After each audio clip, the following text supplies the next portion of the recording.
ہوئے اور ایک صحابی نے مولا علی کو آواز دے کر کہا لقد ذکرتنی صلاۃ محمد، آج آپ نے محمد کی نماز یاد دلا دی۔ صلوات پڑھیں محمد و آل محمد۔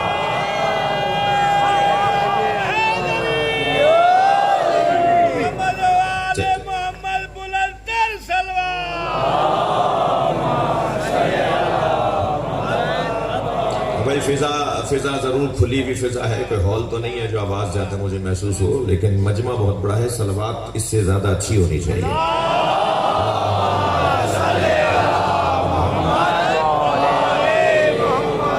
پھر بھی مجھے لطف نہیں آ رہا، اس سے بلند صلوات ہو۔ اللہ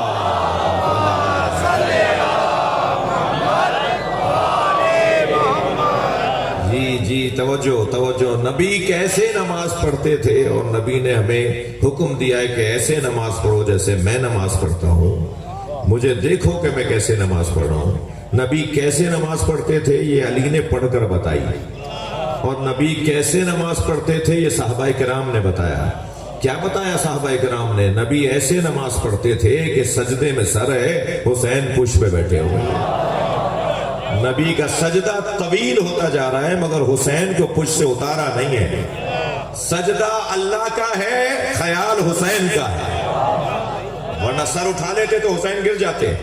جب تک حسین خود نہیں اتریں گے اس وقت تک نبی سر نہیں اٹھائیں گے۔ اللہ کے ذکر کے ساتھ حسین کی محبت، اللہ کی تسبیح کے ساتھ حسین کی محبت۔ تم اللہ اکبر بولو مگر حسین کی محبت کے ساتھ بولو، یہ اللہ کو اپنا ذکر اچھا لگتا ہے۔ میری اور آپ کی نمازوں کا کیا حال، ہماری نمازوں کی کیا قیمت، ہماری نمازوں کا کیا وزن؟ سرکار دو جہاں جب اپنی نماز بغیر حسین کے مکمل نہیں کرتے تو ہماری عبادتیں بغیر حسین کے کیسے مکمل ہوں گی؟ اور یاد رہے یہ ایک دفعہ نہیں ہوا ہے کہ بچہ بیٹھ گیا ہے۔ ہاں میں مزاجوں کو بھی جانتا ہوں، یہ ایک دفعہ نہیں ہوا ہے کہ بچہ بیٹھ گیا، بچے کا کام تھا۔ بچے تو چھوٹے بچے ایسا کرتے ہیں، ہمارے گھروں میں بھی ایسا ہوتا ہے۔ جب ہم نماز پڑھ رہے ہوتے ہیں تو بچے آ کر انہیں نہیں خیال ہوتا کہ یہ کیا ہمارا بڑا کر رہا ہے، کبھی تسبیح اٹھا کے لے جاتے ہیں، کبھی سجدہ اٹھا کے لے جاتے ہیں، کبھی وہ سجدے میں ہوتے ہیں تو آپ کے اوپر بھی آ کے بیٹھ جاتے ہیں، کبھی آپ رکوع میں ہوتے ہیں تو آپ کے ساتھ کوئی وہ اپنا کھیل بھی کر رہے ہوتے ہیں۔ تو یہ بچے کی بات نہیں ہے، یہ بچہ ہمارا بچہ نہیں ہے، یہ بچہ ہمارا بچہ نہیں ہے۔ اسے تو بچہ کہنا بھی ان کی توہین ہے۔ یہ تو گود میں بھی ہوتے ہیں تو قرآن سناتے ہیں، ہمارا بچہ سناتا ہے؟ یہ آغوش میں بھی ہوتے ہیں تو کہتے ہیں تورات سناؤ، زبور سناؤ، انجیل سناؤ، قرآن سناؤ۔ یہ آغوش میں بھی نبی کے بیٹھے ہوتے ہیں تو شرعی مسئلے بتا رہے ہوتے ہیں۔ 3 سال کا سن، تاریخ کہتی ہے امام حسن بیٹھے ہوئے نبی کی آغوش میں۔ ایک صلوات پڑھیں محمد و آل محمد۔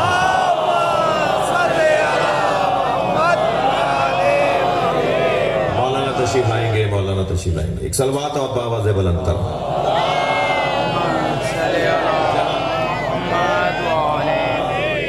ایک اور بہتر اور بلند صلوات۔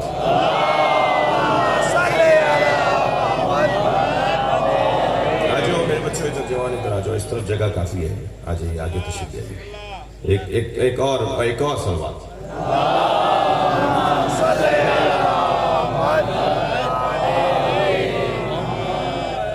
اکرم العلماء، اللہ کے مصطفیٰ سرکار اللہ کے نبی کا حکم ہے علماء اکرام کا اکرام کرو۔ ہمارے لیے احترام اور عزت اور مقام ہے علماء اکرام کا۔ میں طالب علم اسی روش سے توفیقات حاصل کرنے کی کوشش کرتا ہوں۔ مولانا کی صحت کے لیے، آپ سب کی سلامتی کے لیے بلند تر صلوات۔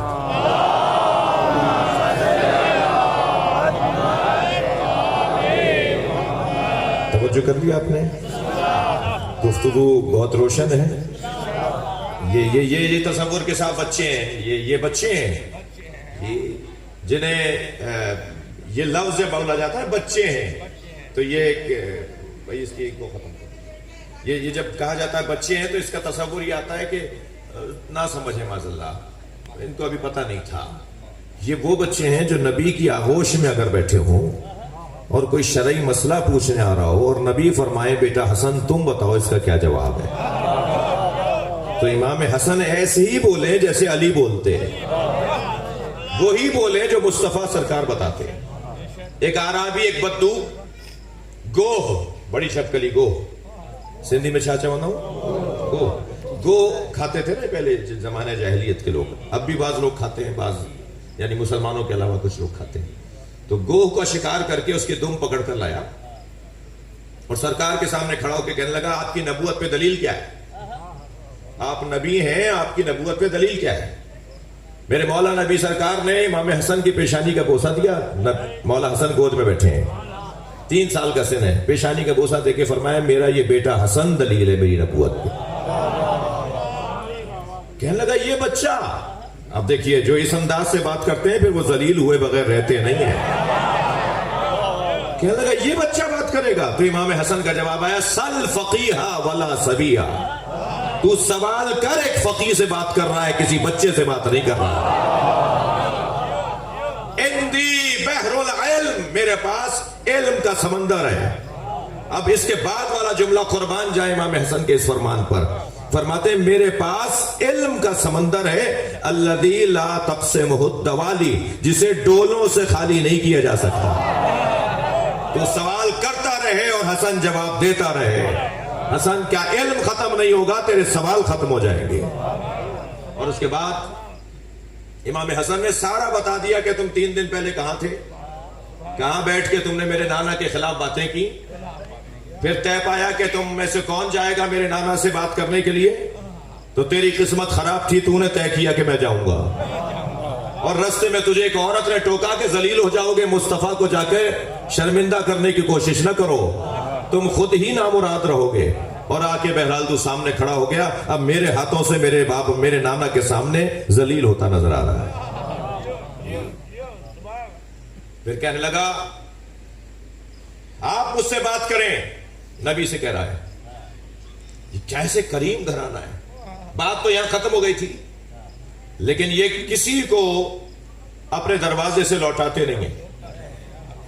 اس گھرانے سے ہمارا پیار فطری پیار ہے، اخلاقی پیار ہے، عقلی پیار ہے، یعنی ہمارا اس گھرانے سے جڑنا عقل کے مطابق ہے۔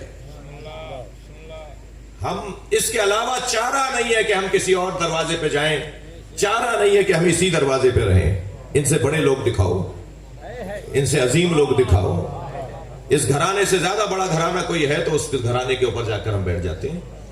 پھر بھی نبی مکرم نے گفتگو کا دروازہ بند نہیں کیا۔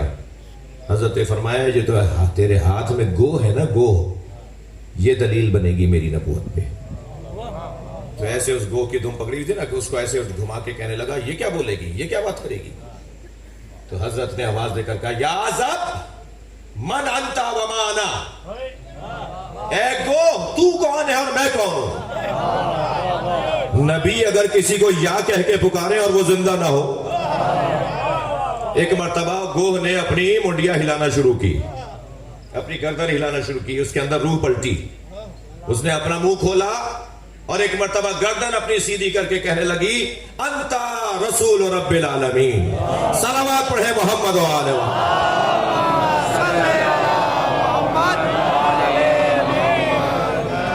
روشن پیغام کہ اللہ اپنے نبی سے پیار کرنے والوں کو محترم جانتا ہے۔ تم اگر اللہ سے محبت کرتے ہو فاتبعونی یحببکم اللہ، تم میری اتباع کرو اللہ تم سے محبت کرنے لگے گا۔ میں نے اپنی تمہید مکمل کی۔ نبی سے پیار کرنے والوں کو اللہ محترم رکھتا ہے۔ نبی کا کلمہ آخری نبی ہے، قیامت تک جاری رہے گا۔ اور جب ہم کہتے ہیں قیامت تک جاری رہے گا تو کوئی حد نہیں سوچ لیجئے گا کہ 2025 تک جاری رہے گا، قیامت 2025 میں آ رہی ہے، ایسا نہیں سوچنے کی ضرورت ہے۔ یہ ہم محاورتاً کہتے ہیں کہ قیامت تک جاری رہے گا، یعنی ہمیشہ جاری رہے گا، ہمیشہ انہی کا کلمہ پڑھا جائے گا۔ لہذا نبی سے وابستہ، نبی سے جڑے ہوئے لوگ، نبی کے وفادار ہر زمانے میں آتے رہیں گے، اور ہر زمانے میں نبی کے وفاداروں کی تعظیم اور احترام اللہ کرواتا رہے گا۔ جو بھی سرکار سے اپنی وفاداری کو ثابت کرتا رہے گا اللہ کے نزدیک وہ معتبر ہوتا چلا جائے گا۔ یہ آیت میں نے آپ کے سامنے تلاوت کی، سورہ مبارکہ اعراف کی آیت ہے، فَالَّذِينَ آمَنُوا بِهِ، وہ لوگ کہ جو نبی پر ایمان لائے۔ خود ایمان لانا کتنا مشکل ہے، کوئی حضرت سمیہ سے پوچھے، کوئی حضرت یاسر سے پوچھے، کوئی حضرت بلال حبشی سے پوچھے، کوئی پوچھے ان لوگوں سے کہ جنہوں نے نبی پر اعلان اور ایمان کا اظہار کیا، اعلان نبوت پر اپنے آپ کو پیش کیا۔ کوئی سلمان فارسی سے پوچھے، کوئی حضرت ابو ذر غفاری سے پوچھے، جنہوں نے اپنے آپ کو پیش کیا کہ ہم آپ کی خدمت کے لیے موجود ہیں، ہم آپ پر ایمان لاتے ہیں۔ جی فالذین آمنوا بہ، ایمان لانا کتنا مشکل تھا، یہ اس زمانے میں پلٹنا پڑے گا یا ہمارے زمانے میں؟ علامہ اقبال نے ہمیں بتایا، فرماتے ہیں یہ شہادت گہے الفت میں قدم رکھنا ہے، یہ عاشقوں کا کام ہے بھائی۔ گہے الفت، گہے محبت، گہے عشق، یہ قربانی اور فداکاری کا رستہ ہے، یہ عاشقانہ انداز ہے، عاشقوں کا کام ہے ایمان لانا۔ نبی کو مان لینا یہ عاشقوں کا کام ہے، اور عشق ہو بھی تو مصطفیٰ سے ہو۔ جیسے پھر علامہ اقبال کہتے ہیں، بھی میں اس کا دوسرا مصرع سناتا ہوں، لیکن اقبال پھر مجھے یاد آ رہے ہیں۔ اقبال کہتے ہیں کہ در دل مسلم مقام مصطفیٰ است، مسلمان کا تو مقام ہی یہ ہے کہ در دل مسلم مقام مصطفیٰ است، آبروء ما ز نام مصطفیٰ است۔ مسلمان کی اگر عزت ہے، مسلمان کا اگر کوئی مقام ہے، مسلمان اگر کوئی حیثیت رکھتا ہے تو اس وجہ سے کہ اس کے دل میں مصطفیٰ رہتے ہیں، اس کے دل میں سرکار کی محبت ہے۔ در دل مسلم مقام مصطفیٰ است، آبروء ما ز نام مصطفیٰ است۔ پھر وہاں کہتے ہیں نبی کے اوپر ایمان لانے والوں کو، اللہ اور نبی پر ایمان لانے والوں کو کہتے ہیں یہ شہادت گہے الفت میں قدم رکھنا ہے۔ لوگ آسان سمجھتے ہیں مسلمان ہونا، یہ عاشقوں کا کام ہے بھائی، یہ تو ان کا کام ہے کہ جنہوں نے طے کر لیا۔ اور عشق کا مطلب پاگل پن نہیں ہے، میں ان بچوں جوانوں سے عرض کر رہا ہوں، عاشق پاگل نہیں ہوتا، جب عقل کے سارے تقاضے مکمل ہو جائیں تو پھر عشق کی وادی شروع ہوتی ہے۔ جی جی جی، خود اقبال پھر کہتے ہیں بے خطر کود پڑا آتش نمرود میں عشق، عقل لبی محو تماشائے لبے بام رہی۔ پھر اقبال کا شعر یاد آ رہا ہے، آپ اور میں اس وقت مجلس میں بیٹھے ہیں، اس کا دل نہیں لگ رہا ہوگا جسے حسین سے عشق نہیں ہوگا۔ زبردستی میں آپ سے سبحان اللہ نہیں کہلوانا چاہ رہا، لیکن اس کا دل ضرور لگے گا جسے امام حسین سے پیار ہے۔ ہم نماز اس وقت تک اچھی نہیں پڑھ سکیں گے جب تک ہمیں اللہ سے پیار نہیں ہوگا۔ آپ دیکھ لیجئے، نماز مختلف ہے، ایک ہی صف میں 4 طرح کی نمازیں ہو رہی ہوتی ہیں۔ میں ہاتھ کھولنے باندھنے کی بات نہیں کر رہا، اگر ایک صف میں 20 آدمی کھڑے ہیں نا تو 20 نمازیں ہو رہی ہیں۔ برابر والے کی نماز کچھ اور ہے، دائیں والے کی نماز کچھ اور ہے۔ جیسے جیسے عشق بڑھتا چلا جائے گا نماز کا رنگ بدلتا چلا جائے گا۔ جی یہ حج میں جانے والے سب برابر نہیں ہیں، کچھ تو خانہ کعبہ کو دیکھ کے بھی کہتے ہیں یہ کیا ہے، کچھ کو مکہ پہنچ کے بھی اللہ نہیں ملتا، اور کچھ وہ ہیں جو آئینے میں اپنے آپ کو دیکھیں تو اللہ سمجھ میں آ جاتا۔ تو یہ کوئی ضروری نہیں ہے، عشق کی وادی ہے۔ علامہ اقبال عاشقوں وہ کہہ رہے ہیں جو ہر کام کرو، جو بھی کام کرو وہ عشق کی بنیاد پہ کرو۔ اقبال کا فلسفہ یہ ہے، جو کام کرو وہ دل سے کرو، عشق سے کرو، پیار سے کرو، دل کی گہرائیوں سے کرو، اور اگر عشق سے کام کرو گے تو پھر اس کا رنگ کچھ اور ہوگا۔ کہتے ہیں عشق پر اعمال کی، اس کا تو ترجمہ کرنا نہیں پڑے گا نا مجھے، عشق پر اعمال کی بنیاد رکھ۔ علامہ اقبال، عشق پر اعمال کی بنیاد رکھ، عقل کو تنقید سے فرصت نہیں۔ عقل تو جوڑتی ہے، صغرا کبرا جوڑتی ہے، عقل تو جو ہے وہ جمع تفریق کرتی ہے، عقل جو ہے وہ جمع اور مائنس اور پلس اور مائنس کرتی ہے، اور پھر جا کر کہیں نتیجے پہنچتی ہے، اس وقت تک معاملہ ختم ہو چکا ہوتا ہے بہت سارے مرحلوں میں۔ لیکن جہاں عقل کمال پر پہنچ جائے وہاں پر عشق کی وادی شروع ہوتی ہے۔ پھر خود کہتے ہیں حدیث عشق دو بابست کربلا و دمشق، عشق کی 2 ہی داستانیں تو ہیں، ایک کربلا ہے ایک دمشق ہے۔ یکے حسین رقم کر دیگر زینب، ایک حسین نے لکھی ہے ایک زینب نے لکھی ہے۔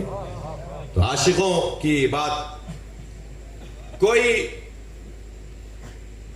عبادت اس وقت تک حسن نہیں پائے گی جب تک کہ اس کے اندر خلوص نہ ہو. اور خلوص کی ایک دوسری تصویر کو عشق کہا جاتا ہے.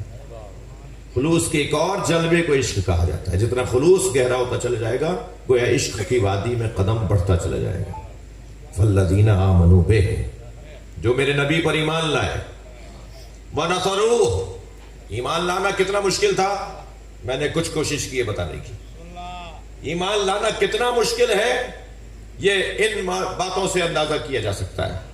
اس سے زیادہ مشکل کام ہے نبی کی مدد کرنا. ایمان لانا مشکل ہے مگر اس سے زیادہ مشکل ہے نبی کی مدد کرنا. بڑے بڑے صاحبان ایمان ایک جیسے نہیں رہے. میں ملفوف گفتگو بات کروں گا، آپ نتیجوں تک خود پہنچیے. بڑے بڑے ایمان لانے والے لوگ ایک جیسے نہیں رہے. پہلے ایمان لانے والے لوگ ایک جیسے نہیں رہے. جی سب نہیں ڈٹ پائے میدان کے اندر، سب مدد نہیں کر پائے نبی مکرم کی. قرآن کہہ رہا ہے، میں نے موضوع رکھا ہے نبی کے وفاداروں کا تذکرہ کرنے کے لیے بیٹھا ہوں. آج میں نے آپ کو ابتدا میں بتا دیا تھا، نبی سے جڑے ہوئے لوگوں کا تذکرہ کر رہے ہیں. محور سرکار کی ذات ہے اللہ کی طرف سے.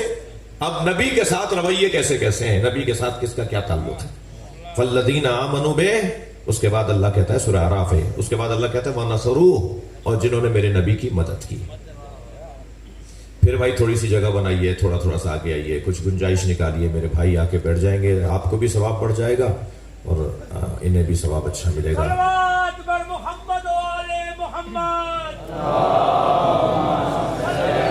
شاباش شاباش، تھوڑا سا آگے آئیے. یہ بیچ میں میرے دوست جو بیٹھے ہیں سائیں، تھوڑا سا آگے. ایک اور صلوات.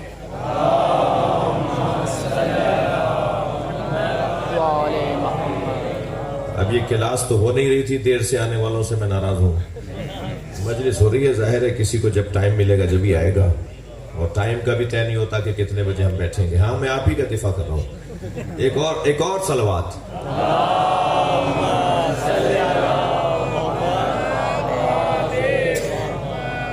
کیا کروں صلوات، آپ سنی بھی صلوات پڑھتے ہیں تو سب مل کے پڑھ لینا بھائی.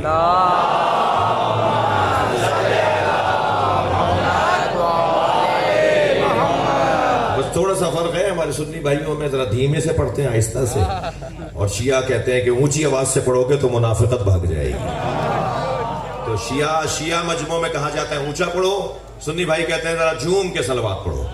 تو وہ جھوم کے پڑھتے ہیں مگر آواز نہیں آ رہی ہوتی. صلوات تو جو نہیں پڑھے گا اس کی نماز ہی نہیں ہوگی. تو صلوات کے بغیر تو اللہ نماز قبول نہیں کرتا. تو کوئی مسلمان پڑھتا ہو تو بات میں آگے بڑھا رہا ہوں. فالذین آمنوا بہ ونصروا، اور جنہوں نے میرے نبی کی مدد کی. نبی کی مدد بہت بڑا کارنامہ ہے، بڑا ہنر ہے، بڑا کام ہے ان لوگوں کا جنہوں نے میرے نبی کی، سرکار اللہ کے نبی کی مدد کی ہے. نبی کی مدد کرنے والے لوگ بڑے حسین مناظر ہیں. میں اس سے آگے بڑھ رہا ہوں. وَعَذَّرُوهُ، جنہوں نے میرے نبی کی تعظیم کی. یہ اس سے بھی زیادہ مشکل کام ہے. تعظیم کا تعلق، عظمت کے اقرار کا تعلق، توجہ، یہ دل کے معاملات کے ساتھ. ممکن ہے میدان میں کوئی کبھی مدد بھی کرتا ہو مگر جہاں دل خراب ہونے لگے وہ تعظیم کی ضد ہو جائے گی. جو نبی کی تعظیم نہیں کرتے، نبی کی تعظیم نہ کرنے والوں کے بارے میں بچوں اور جوانوں سے کہہ رہا ہوں، جا کے آج جب بھی تمہیں وقت ملے، آج اگر وقت ملے تو سورہ حجرات کی پہلی 5 آیتوں کو جا کے پڑھو. نبی کی تعظیم کرنے والوں کے بارے میں اور تعظیم نہ کرنے والوں کے بارے میں سورہ حجرات کی پہلی 5 آیتوں کو جا کے پڑھ لیا جائے. جو اونچی آواز میں نبی کے سامنے بات کرتا ہو وہ تعظیم نہیں کرتا. جو نبی کو ایسے پکارتا ہو جیسے اپنے بڑے بھائی کو پکار رہا ہو وہ نبی کی تعظیم نہیں کرتا. جو نبی مکرم سے آگے نکل جاتا ہو، بھائی غدیر کے میدان میں سرکار نے فرمایا جو آگے چلے گئے ہیں انہیں واپس بلاؤ، جو پیچھے رہ گئے ان کا انتظار کرو. میں تو سوچتا ہوں یہ کون تھے جو نبی سے بھی آگے چلے گئے تھے.